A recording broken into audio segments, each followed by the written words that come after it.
आज यो दृश्यले नै हैन एउटा आमाले आफ्नो गुमाएको छोरो पाए जस्तो महसुस भयो होला के हैन। आमा तिमीले एउटा छोरा त गुमायौ तर अर्को छोरा पनि तिमी सँगै रहेछ है। कहिले पनि चिन्ता नलिनु, कहिले पनि दुखी मन नगर्नु। आफ्नो सन्तान काखमा नहुँदाखेरि तिमीलाई कति धेरै पीड पर्यो होला, तिमी सुत्न सकिन होला, तर सुदन जस्तो छोरा तिम्रो साथमा आएको छ।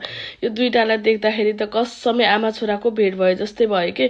मेरो नि आँखाबाट आँसु नै आयो के। आमा मैले 4-5 चोटि हेरिसक्यो होला है।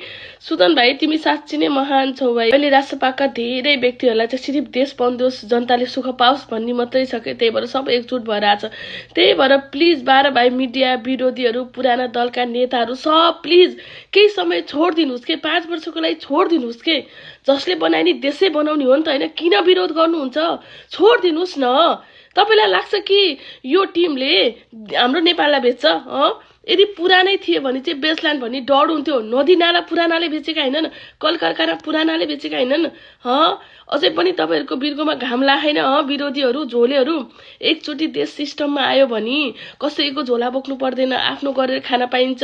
अलि समय गाह्रो हुन्छ होला सिस्टममा बस्नलाई, तर बानी पर्छ।